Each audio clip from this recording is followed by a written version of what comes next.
La primera vez que doné sangre fue en el hospital de Neoplásicas. Neoplásicas es un hospital con muchísima demanda por unidades de sangre. Eduardo Guerra es un estudiante de periodismo y conductor de televisión.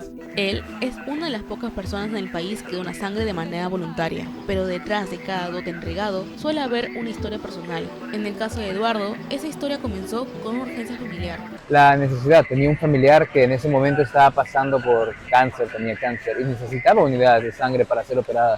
Su sangre era rara, no era compatible. Yo era el único O positivo de la familia y por eso empecé a donar bastante. En el Perú, la sangre es un recurso que no siempre alcanza.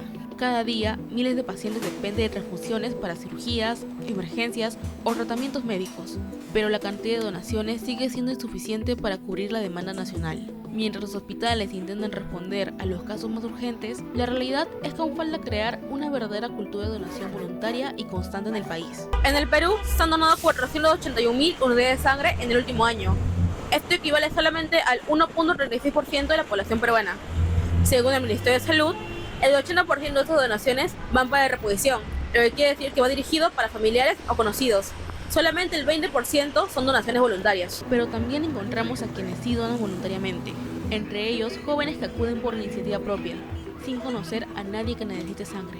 Uno de ellos es Eduardo Guerra, quien convirtió la emergencia familiar en un hábito solidario que ahora realiza por voluntad propia. Entonces he donado hasta en 3 oportunidades y ha sido por voluntad propia.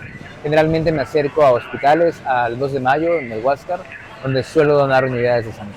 La mayoría de los donantes jóvenes, entre 19 y 24 años, han disminuido su participación en los últimos años según estudios recientes. Sin embargo, ejemplos como el de Eduardo muestran que sí existe un interés genuino en ayudar. Siento que puede ser considerado una muestra de solidaridad, sino que para muchas personas es simplemente una necesidad, pero al final del día, más allá de lo que es importante hacerlo. Pero los mitos siguen generando miedo. Muchos llegan predispuestos a no donar.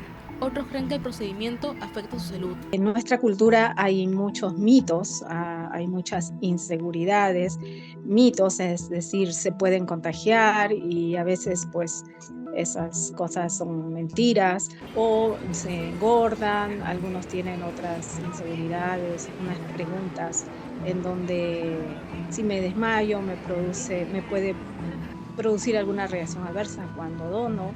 Y solamente se les ocurre donar en cuanto tienen un familiar directo con alguna enfermedad y que requiere la unidad de sangre. Para entender de cerca esta realidad, visitamos los puntos donde se desarrollan campañas de donación: Plaza San Miguel, la Rambla de San Borja y finalmente el Banco de Sangre del Hospital Nacional Arzobispo Loaiza. En cada uno de ellos encontramos un mismo problema: falta de donantes voluntarios. ¿Tú donarías sangre? No. Porque, bueno, yo tengo un problema de corazón y me daría mucho miedo que por donar sangre se me baje demasiada la presión. Es que la verdad he tenido malas experiencias porque anteriormente quizás en campañas así abiertas he tratado de donar y la verdad es que me rechazaron. Y como que aparte de eso, la verdad le tengo un pánico tremendo a las agujas y realmente no las soporto. Entonces, tener una aguja ahí tanto tiempo también me da como ansiedad y no tolero ese tipo de cosas. No tenemos la cultura de donación voluntaria de sangre. Nos falta mucho para sensibilizar a las personas y aparte de eso, tal vez nosotros hacemos bastante campaña, pero aún eso es insuficiente. Yo creo que también tendría que intervenir ya, en este caso, el Ministerio de Salud, tal vez incluso político. Ya esto es una salud pública. A las afueras de la Rambla de San Borja, conversamos con el enfermero Edson Abanco del Instituto Nacional de Salud del Niño de San Borja, quien nos explicó la importancia de la donación de sangre para este centro y cómo cada unidad puede ayudar directamente a los niños que se atienden allí. ¿Por qué es importante? Uno, es porque nos permite ayudar a los niños, en este caso a los niños principalmente que sufren cáncer en el Instituto Nacional del Niño de San Borja, aparte de otras especiales como traumatología, ¿no? Entonces, pero principalmente son pacientes oncológicos. En muchos casos, las personas no saben cuál es el proceso correcto para donar sangre y por desconocimiento creen que podría tomar demasiado tiempo o incluso ocuparles todo el día.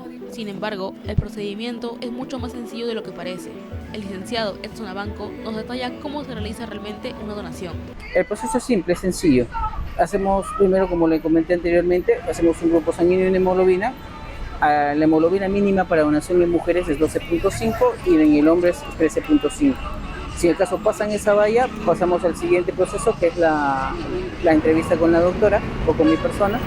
Hacemos unas preguntas obviamente de carácter médico-legal y si todo está bien, pasan a la donación. La entrevista médica también es un paso fundamental para donar sangre. Esto permite conocer el antecedente de salud de cada voluntario. Nosotros nos encargamos de seleccionar a los postulantes a donantes de sangre, haciéndoles una entrevista médica, ¿no? En los cuales evaluamos sus condiciones de vida, sus estilos de vida sexual, si tiene alguna enfermedad crónica, ¿no? Si ha estado resfriado, si está tomando algún medicamento. De esta manera podemos seleccionar la sangre más segura posible para el paciente al cual va dirigido.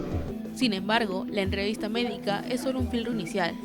Para blindar la seguridad del paciente receptor y eliminar cualquier margen de error humano, cada unidad recolectada ingresa al laboratorio de inmunoserología. Allí se somete a un tamizaje biológico de alta precisión, diseñado para detectar agentes infecciosos obligatorios por norma técnica antes de liberar la sangre para su uso. Acá hacemos los 7 marcadores de banco de sangre, las cuales establece el Ministerio por medio de pruebas, que son VIH, HTLV, hepatitis C, antígenos de superficie, hepatitis B, core, Chagas y sífilis. Los 7 marcadores los hacemos a todos los donantes. Y obviamente los 7 marcadores tienen que ser negativos para que se pueda utilizar la sangre. Si son observados o están reactivos, se elimina completamente todo. En el Hospital Loaiza conversamos con la doctora Alina Carrasco, patóloga y jefa del Banco de Sangre, un centro que atiende decenas de casos críticos al día. Ella explica que la baja donación voluntaria no es solo un número, sino una barrera que afecta directamente a los pacientes. Yo he visto personas familiares de pacientes con enfermedades prácticamente que ya el cuerpo, el organismo no produce sangre y dependen de un banco de sangre, y ahí sí están bien concientizados en traer muchos donantes, vienen a donar en forma voluntaria a toda la familia. Según datos del MINSA, 3 de cada 4 donaciones siguen siendo por reposición. La solidaridad no es aún la principal motivación para donar, y eso se siente dentro de los hospitales. Mientras tanto, en el banco de sangre, el ritmo no para.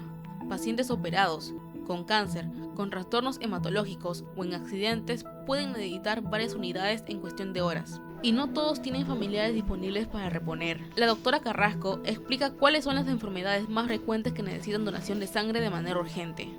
Con enfermedades hematológicas o también de UCI, pacientes con enfermedades crónicas, pacientes con enfermedades renales crónicas, pacientes con enfermedades gastrointestinales que sufren hemorragias gastrointestinales, también cánceres, la parte de oncología, pacientes oncológicos, pues son todos aquellos que nos solicitan las unidades de sangre. La demanda es tan alta que cada semana se registra cuánta sangre se logró recolectar y cuánta faltó. No siempre se llega a la meta. Estamos llegando, tenemos también un plan de programación, un plan anual de donación voluntaria en forma mensual. Una vez al mes salimos afuera de nuestra institución para realizar una campaña de donación voluntaria. Hasta el momento estamos cumpliendo. Cuando la disponibilidad no es suficiente, se priorizan los casos más críticos. Un sistema que funciona siempre al límite y que depende de cada persona que decide donar. Las campañas externas sí ayudan, pero no solucionan el problema de fondo. A pesar de las dificultades, el personal de Loaiza se mantiene motivado por cada vida que logran salvar. Cada donante cuenta, cada unidad hace la diferencia.